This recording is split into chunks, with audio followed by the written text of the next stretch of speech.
Hey guys, welcome to the Black Forge YouTube channel. Today we are joined by Ruadh. Did I say that correctly? Just don't pronounce the D and you'll be fine, mate. Oh, okay. Well, you say it for us in your fancy accent because I definitely don't have a good accent. So. Ruah. Ruadh. Okay. Now it means red. Is that right? A version of red, yes. How'd you come up with that?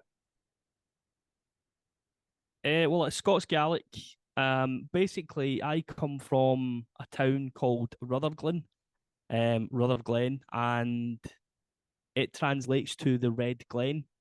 It's the oldest borough in Scotland, so that's how I came up with the name Okay, Ruah and Ruah Glian. that's cool. So are you in Glasgow or are you still in what's the other name you said, the town? So Rutherglen is actually part of Glasgow. Glasgow's like the city, Rutherglen's the town. They changed the borders when I was a kid, so now it technically comes under South Lanarkshire, but no one says that. They just say Glasgow. Okay. Well, cool, man. Well, I love your music, and I love one of the things I liked about when I came across your work was the Scottish history that you incorporate into it, and I definitely want to deep dive into that in a little while. The thing that really is intriguing me at the moment, I'm not sure why it's intriguing me, but is you have an Anaheim Ducks hockey uniform in the background. You like hockey in Scotland? Wow. Hockey is not big here, but I am a massive Anaheim Ducks fan. Oh, wow. How did you get into them?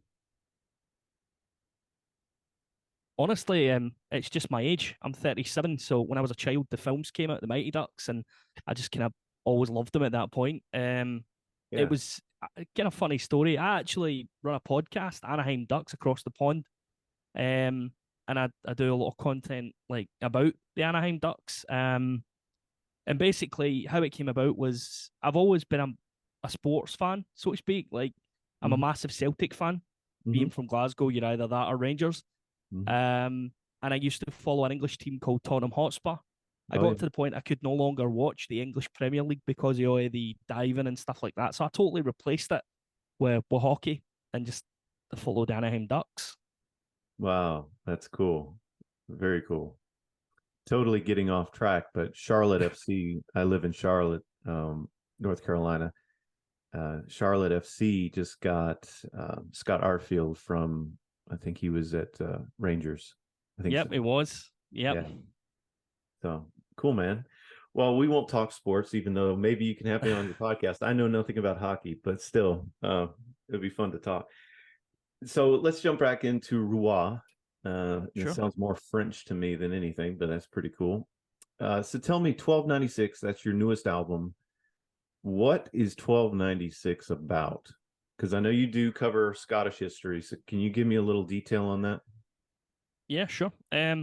1296 marks the year that the sack of Berwick took place. And basically, without giving you a kind of history lecture, essentially it's the first battle of the Scottish Wars of Independence. Edward the Longshanks, sacked the important port of Berwick, which was massively important to Scotland, and then just totally brought us under subjugation as a result of that. Hmm. There was a lot of lead up stuff kind of happened before then, with like say Alexander the King dying, we know where. So the idea was to bring over Margaret, Maid of Norway. She died of dysentery or something along those lines. Can't quite remember exactly what it was. Hmm. And after then, there was no heir, so there was a succession issue, and it's just basically these barons. They brought in Edward the Longshanks from England to sort of adjudicate over who would become king, and he chose the king, John Balliol. And one of the songs actually on 1296, Tomb Tabard, that is about John Balliol betraying Edward the Longshanks, and basically the wrath incurred after that. So Tomb Tabard translates loosely to empty jacket or blank shirt. So like the kind of medieval shirt that you would wear like all over kind of thing. So the Hmm. lion rampant, the red lion of Scotland ripped off of that, all the kind of regalia removed, and so yeah, it's 1296 is just the start of the Wars of Independence. That's it. That's cool. So tell me, why does Ruadh have anything to do with the history of Scotland? Like, what's your passion about historical Scotland? I mean, well, being born in Scotland probably has a lot to do with that. Scotland has a really weird sense of identity, Hmm. especially the central belt of Scotland. There's a lot of, I don't know if you'll know what I mean by this, but sectarianism, because there Hmm. was massive issues between Catholics and Protestants. Hmm. So you get one side of the Glaswegian divide that think they're English, identify as British, and then you get the other side who think they're Irish and identify Irish. I've never really went in for that sort of thing. I'm Scottish. I was born in Rutherglen, and it's just part of who I am. It's not like a. I always like to make this point. It's not a nationalist thing. Yeah, Like, I don't think that Scottish people are better than other people. It's like a storybook. I like history in general of the world. It just so happens that yeah, I know a fair amount about Scottish history, so it's easy to write about. yeah. I mean, there's something to be said for having some pride in where you're from and being thankful for it and enjoying the atmosphere of it. Because I've never been to Scotland. My sister and my father have, and they've said beautiful things about it. And I think there's something special about talking about where you're from because it means something to each of us wherever we come from. That's cool. So, Yeah, it's almost like in a sense like I always sort of try and explain it like when a country is as ancient as Scotland, I mean, there's 5,000 plus years of history in Scotland alone. mhm. Um, when it's as ancient as that, then it's very, very easy for it to feel spiritual. Like there's something there. There's a lot of dead people. Basically, there's a lot of ghosts kicking about and stuff like that. Probably, if you believe that kind of thing. Well, it's a historical place. I mean, there's no doubt whatsoever that that's the case. It's a very old country, and that's a positive thing in many ways. Being an American, of course, I'm thankful for where I am, but we of course have history that only dates about 400 years, and um, as far as America is concerned. But uh, anyway, no, that's really cool. I'm very interested in your music. Your music has a lot of Scottish influence, of course. I mean, the music definitely has a Celtic vibe to it. There is a um, I guess let me ask you this: what instruments do you think define your sound? Um, well, I mean, primarily it is metal, so Yeah. guitars, drums, bass, and then what I like to do is to add textures and flavors. It's a strange way of describing something. 'Cause it's almost like I'm talking about a cake. But Hmm. when I think of music, I think about all the different elements that exist Hmm. within the music. So how the songs are written is, they'll be written as a metal song. So all the riffs will be written, it'll be recorded kind of roughly, and then the orchestral elements or the Celtic elements will be added as a result of that. So bouzouki is massive for like kind of, I don't know, traditional Irish bouzouki, so it's got a Celtic feel. Because I mean, again, not going too far into history, but the links between Scotland and Ireland are very, very deep. It's basically depends on kind of where you draw the line in history. Scotland is Dalradia and Pictland, and Dalradia is an Irish kingdom. Hmm. So it kind of gives you the context behind it. Obviously, the tin whistle, that's something that people would associate with kind of Celtic instruments as well. Mandolin, basically, there's not really there's no limit to it. It's just whatever really sounds good is what I go with. Yeah. Yeah, that's awesome. No, I love the music. Now, do you play those instruments or do you get those instruments from outside? What you play the mandolin? Yep, I'll play it. That's fantastic. I've got the bouzouki sitting right there. In fact, hang on, I'll show you. Yeah, I'd love to see it.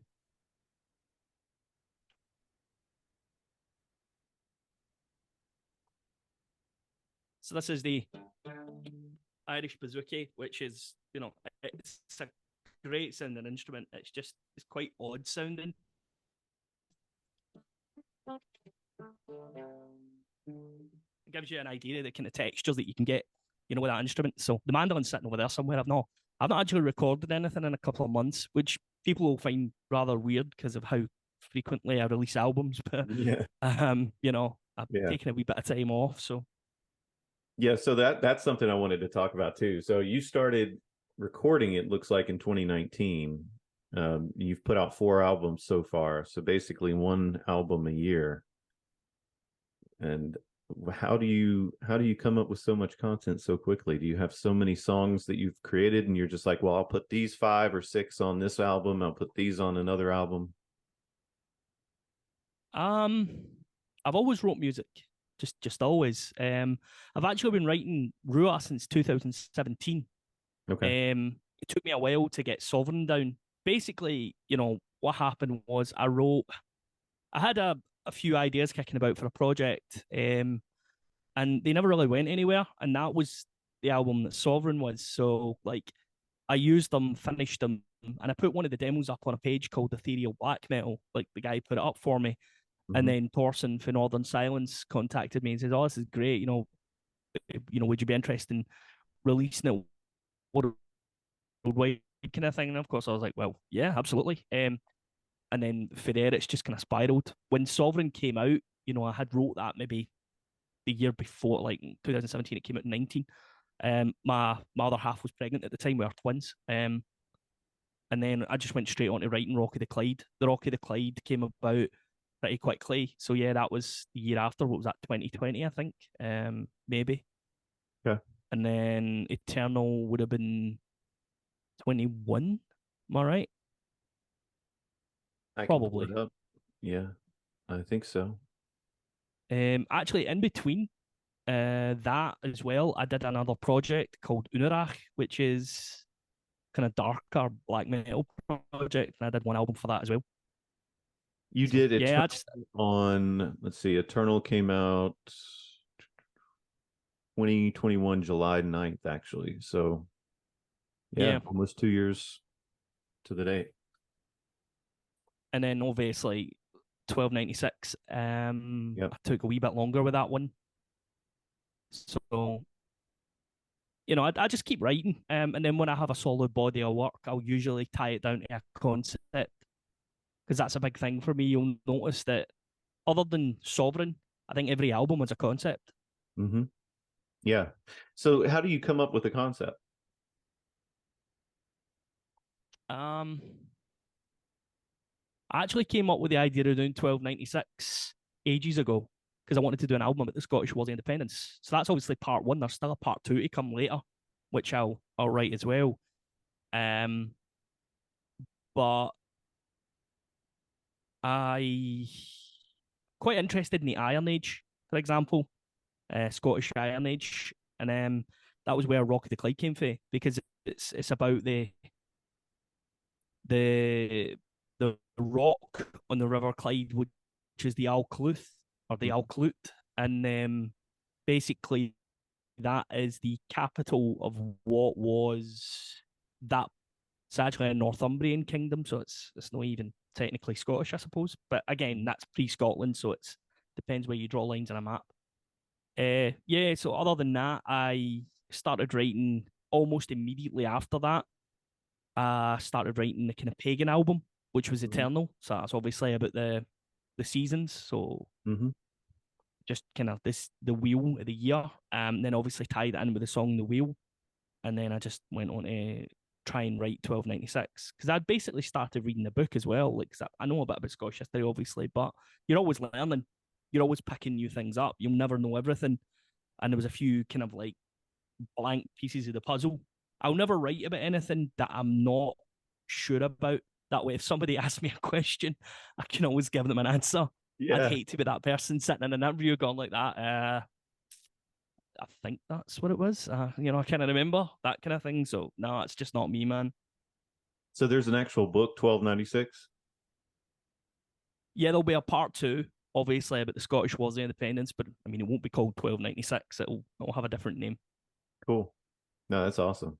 Yeah, I was going to ask you, do you teach history? Do you do something in history? Because you seem to have a fascination with it. No, no, just a love of history, man. I don't deal with.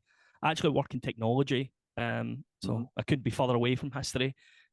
Um, but it's always been something I've enjoyed because it's the whole the how do you describe it? Two sides to every story. I Hmm. always look at it that way. I try not to in my music glorify Scotland. You'll notice that in the lyrics and the Sacha Berwick, I even mention that the reason Edward sacks Berwick is because John Balliol betrays him Hmm. and signs a treaty with France. So it's like, I like to try and tell it as it is rather than Yeah. mix in Tell the wee true bits. history. Yeah, Yeah. yeah, exactly, exactly. Do you have a new album in the works? Do you? I know you said you haven't recorded anything in a couple months. So what are your thoughts there?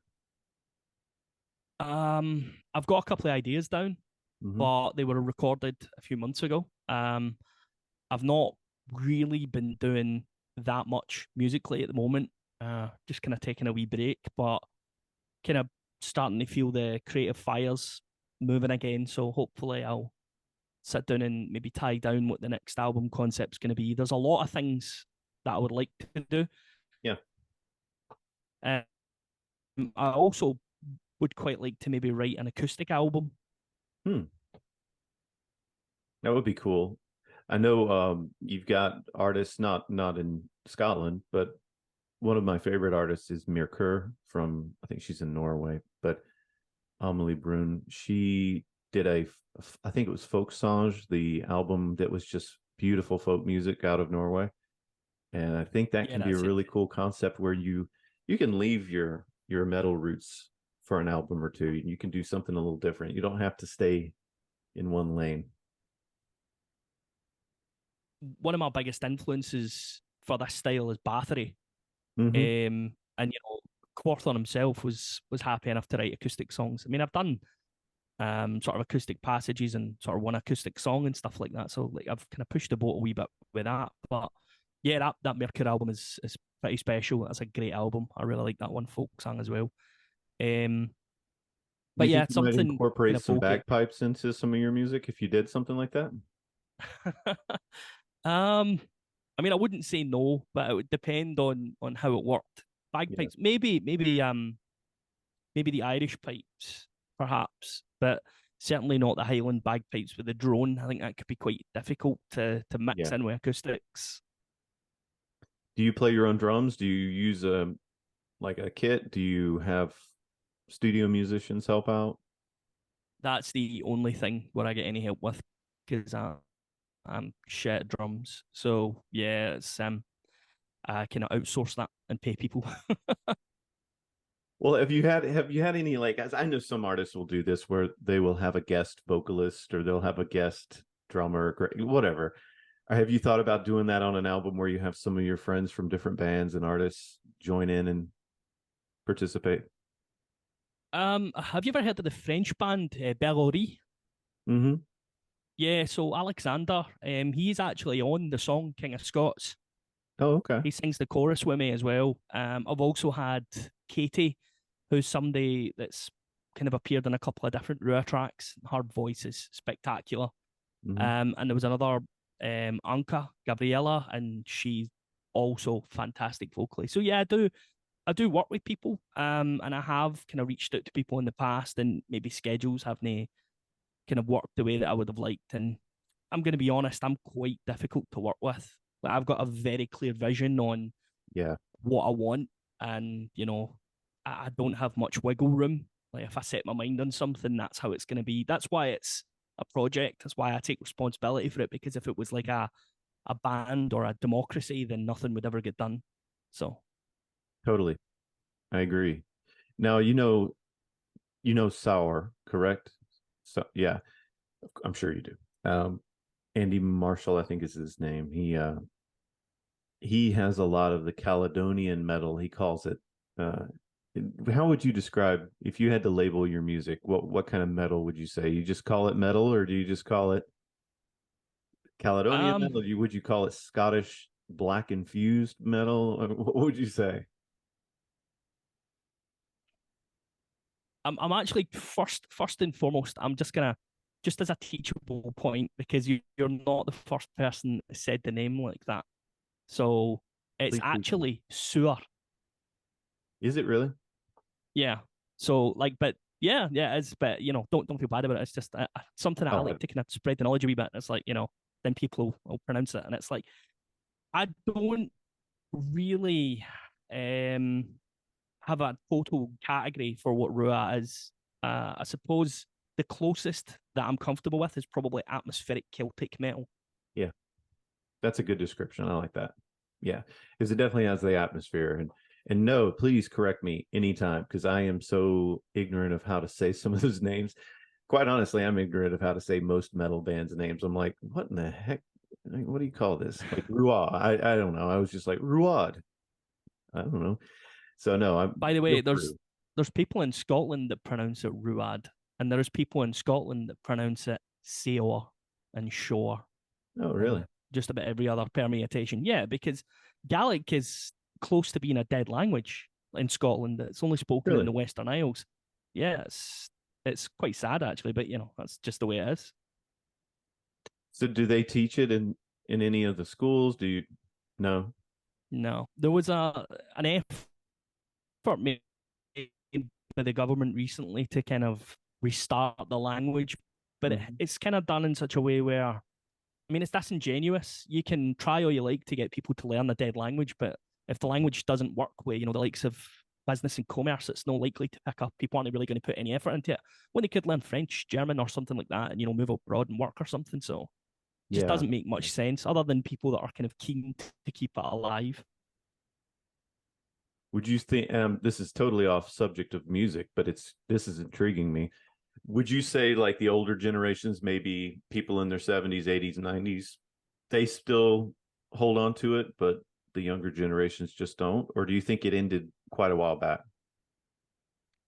Um, if you go to the Western Isles, you will hear pockets of Gaelic speakers.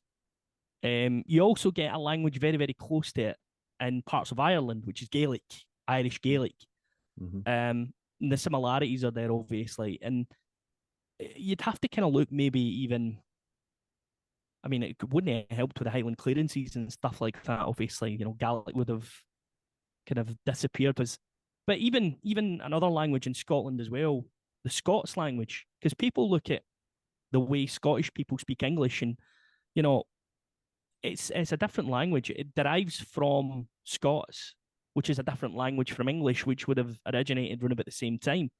So, but yeah, I mean, language is one of these things it's difficult to tie down exactly where it died, but I mean, I can pretty much tell you that there's very few people, at least in Glasgow, Edinburgh, and any of the big cities, that speak Gaelic. Mm-hmm. Well, have you ever thought about this is a different change of subjects. Have you ever thought about doing something in the dungeon synth or the fantasy music side of things? Because one of the things that I love about that genre, because it's similar. I mean, it's tied. It's tied to the metal world, even though it's not metal. It's still associated. That world has a lot of Celtic influence, and it has a lot of old world influence, medieval time influence. You name it, Renaissance. How have you ever thought about doing anything in that vein? Yeah, I've actually got a project in my PC with a kind of dungeon synth project stuff in there. Never finished anything, but it's something I dabble with. But I write a lot of music. Yeah, I've got all these ideas in my head for different projects, and Mhm. some of them will see the light of day, and some of them will probably sit there forever until I go, maybe one day kind of thing. But I do enjoy dungeon synth, and I know people that do it really, really well. I quite like it when it's implemented into metal as well. Like, and what I mean by that is like obviously summoning. You take away the metal elements of summoning, and it's basically dungeon synth, but it's cool. It's got that kind of like, as you say, old world, feels very Tolkien esque, and Mhm. I rather like that kind of stuff. But it's like everything else. How many hours are in a day, really? So you said you work in technology, and I'm not going to dig too much, but I'm curious, who are you outside of Ruadh? Well, who would you like to explain to your fans? Because there are people, by the way, I want to tell you this. This is cool. When I shared your album a couple weeks ago on the Black Forge social media, there were a lot of really positive comments in there. I didn't know if people, some artists I'll share, most of what I share is underground. You're not going to, most people don't know who these artists are. And I do that intentionally. I like sharing underground kind of lesser knowns and people who are really talented. A lot of them are solo artists and they do what you do, where they do all the work themselves. And so when I shared you, I didn't know what people knew about you and what they didn't know about you. And a lot of people know you. And they were saying some really positive things. You're one of the most well received posts that I've had.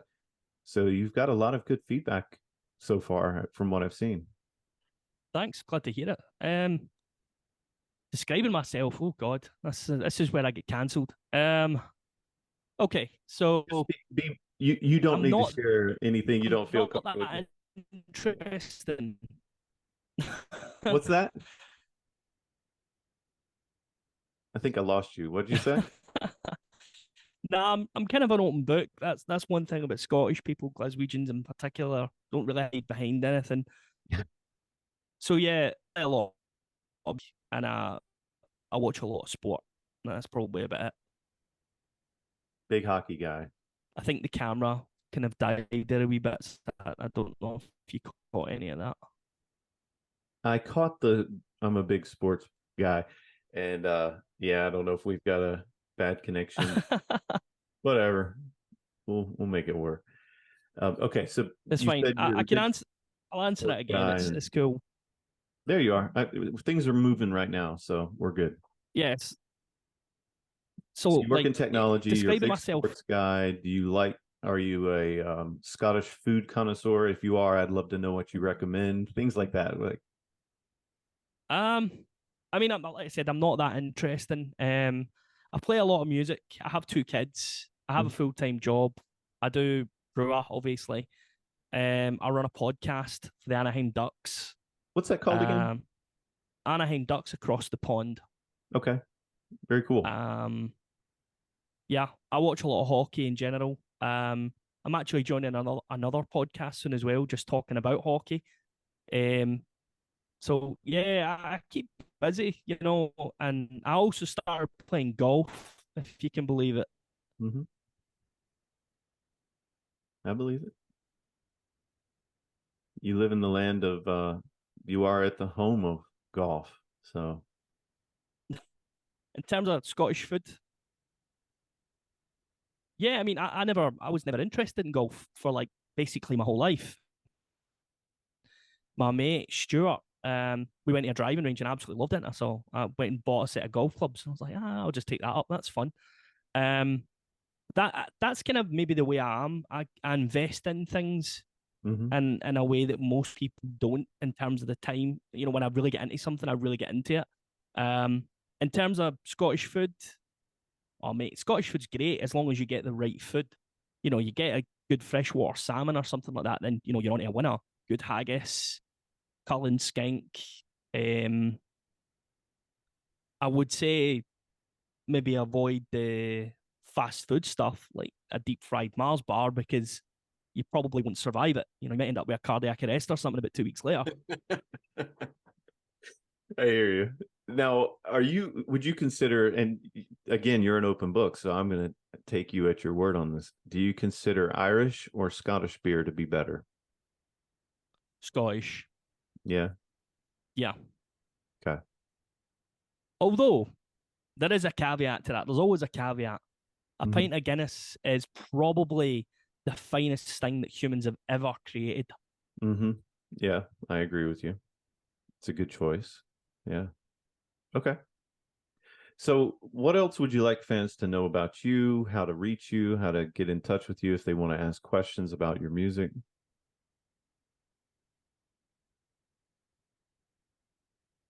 Sorry, man, I only caught part of that question there. No, that's okay. I know we've had a little bit of a freeze here. Um, I was saying, what other things would you like the fans to know about you as an individual or about your music or how to reach you? For example, do you have merchandise that's out there that you have a place that they can order that if they're across the pond, as you say, or if they're in Scotland? Where can they find you? Yeah, well, Bandcamp /Ruadh official. Or is it Ruadh dot hang on, it's I have it pulled up. www.ruadh.bandcamp.com or something, isn't it? I think it's that. Okay. Let me see. I had your album pulled up. So it's ruah.bandcamp.com, at least from me. So Yeah. Everything else, social media is just Ruadh official. hmm yeah, you're easy to find there. Have Um, you? in terms of what I would like people to know, Hmm. uh, in terms of what I would like people to know, just that I'm exceptionally grateful for the response. I do this because I love it. I don't do this as a job. I'm not trying to fleece anybody. It's very, very much a passion project. So I enjoy. It's something I'll continue to do. There's probably another at least 5 albums that I could write for probably more. Very cool. I think I lost you again. There you are. Did No, that's cool. You need to make an album about the Anaheim Ducks? That's what you need to do. Yeah, maybe. I don't know how Maybe. that would go down. I'll, You could I'll do one sing about the about Paul history of Correa. golf too, the St. Andrews course and all that. Yeah. Well, actually, 6 degrees of separation that everybody likes to do, right? With a subject. I can link the Anaheim Ducks to Scotland in less than 3 moves. Do it. Right. So the Anaheim Ducks drafted Paul Correa, and Paul Correa is, well, a massive for the franchise, huge for Anaheim Ducks. His dad was Japanese, his mother was Scottish. Hmm. So I'm claiming part of Paul Correa for Scotland. That's happening. That's awesome. Well, I mean, yeah, you have to. That's a fair assessment. Yeah. Yeah, it's wild though. If you actually use that 3 degrees, not even 6 degrees, but 3 degrees of separation, how many things you can connect to one thing after the other. It's pretty wild. You can go down rabbit trails with friends all day long doing that.